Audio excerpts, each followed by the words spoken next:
ขาซ้ายไปด้านหน้าส้นเท้าวางกับพื้นปลายเท้าตั้งขึ้น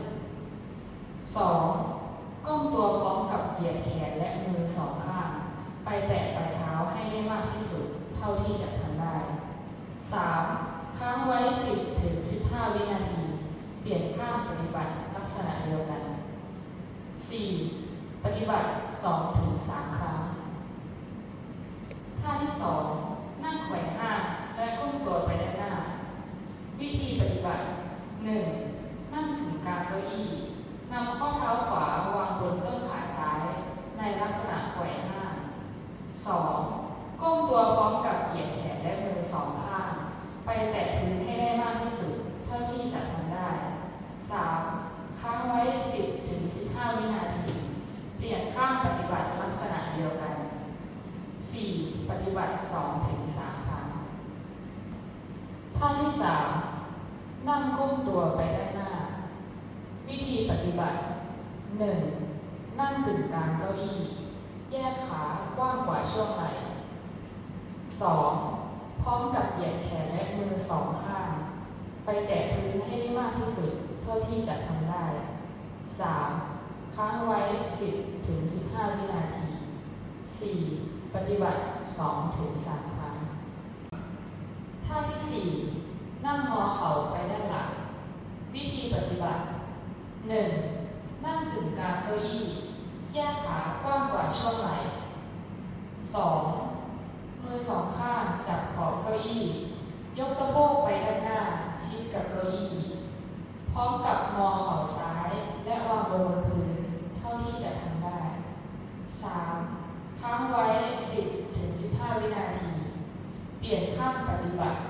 ลักษณะเดียวกัน 4. ปฏิบัติ 2 ถึง 3 ครั้ง ท่าที่ 1 นั่งติดขา วิธีปฏิบัติ 1. นั่งบนเก้าอี้มือจับด้านข้างเก้าอี้ 2. ออกแรงเตะขาขวาขึ้นไปด้านหน้าอย่างช้าๆ 3. วางขาขวาลงสู่พื้น 4. จำนวน 10 ถึง 15 ครั้งต่อเซตตามความสามารถ เปลี่ยนข้างปฏิบัติลักษณะเดียวกัน 5. พักต่อเซต 2 ถึง 3 นาที 6. ปฏิบัติ 2 ถึง 3 เซตตามความสามารถ ท่าที่ 2 นั่งย่อ วิธีปฏิบัติ 1. ยืนแยกเท้ากว้างเท่าช่วงไหล่ 2. นั่งลงกึ่งกลางเก้าอี้ดังรูปกอไก่ 3. ลุกขึ้นยืนจนเข่าเหยียดตรง หรือดังรูปหอไข่ 1. ยืนแยกเท้ากว้างเท่าช่วงไหล่นั่งย่อเข่าลงเกือบแตะเก้าอี้เข่าไม่เลยปลายเท้า 3. ลุกขึ้นยืนจนเข่าเหยียดตรง 4. จำนวน 10 ถึง 15 ครั้งต่อเซตตามความสามารถ 5. พักต่อเซต 2 ถึง 3 นาที 6. ปฏิบัติ 2 ถึง 3 เซตตามความสามารถ ท่าที่ 1 ยืนยกขากับแกว่งแขน 5 นาที วิธีปฏิบัติ 1. ยืนยกขาซ้ายพร้อมกับแกว่งแขนขวาไปด้านหน้า 2. ยืนยกขาขวาพร้อมกับแกว่งแขนซ้ายไปด้านหน้า 3. ปฏิบัติต่อเนื่องจนครบ 5 นาที Hãy subscribe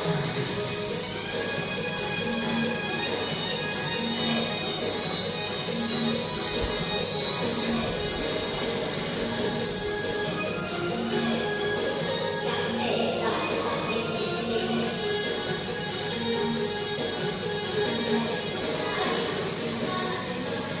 để không bỏ lỡ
1. นั่งอยู่กลางเก้าอี้เหยียดขาซ้ายไปด้านหน้าส้นเท้าวางกับพื้นปลายเท้าตั้งขึ้น 2. ก้มตัวพร้อมกับเหยียดแขนและมือสองข้างไปแตะปลายเท้าให้ได้มากที่สุดเท่าที่จะทำได้ 3. ค้างไว้ 10 ถึง 15 วินาที เปลี่ยนข้างปฏิบัติลักษณะเดียวกัน 4. ปฏิบัติ 2 ถึง 3 ครั้ง ท่าที่ 2 นั่งแขวนห้างและก้มตัวไปด้านหน้า วิธีปฏิบัติ 1. นั่งถึงกลางเก้าอี้นำข้อเท้าขวาวางบนต้นขาซ้ายในลักษณะแขวนห้าง 2. ก้มตัวพร้อมกับเหยียดแขนและมือสองข้างไปแตะพื้นให้ได้มากที่สุดเท่าที่จะทำได้ 3. ค้างไว้ 10 ถึง 15 วินาที เปลี่ยนข้างปฏิบัติลักษณะเดียวกัน 4. ปฏิบัติ 2 ถึง 3 ครั้ง ท่าที่ 3 นั่งก้มตัวไปด้านหน้า วิธีปฏิบัติ 1. นั่งกึ่งกลางเก้าอี้แยกขากว้างกว่าช่วงไหล่ 2. พร้อมกับเหยียดแขนและมือสองข้างไปแตะพื้นให้ได้มากที่สุดเท่าที่จะทำได้ 3. ค้างไว้ 10 ถึง 15 วินาที 4. ปฏิบัติ 2 ถึง 3 ครั้ง ท่าที่ 4 นั่งงอเข่าไปด้านหลัง วิธีปฏิบัติ 1. นั่งกึ่งกลางเก้าอี้แยกขากว้างกว่าช่วงไหล่ 2. มือสองข้างจับขอบเก้าอี้ยกสะโพกไปด้านหน้าชิดกับเก้าอี้พร้อมกับงอเข่าซ้ายและวางบนพื้นเท่าที่จะทำได้ 3. ค้างไว้ 10 ถึง 15 วินาที เปลี่ยนข้างปฏิบัติลักษณะเดียวกัน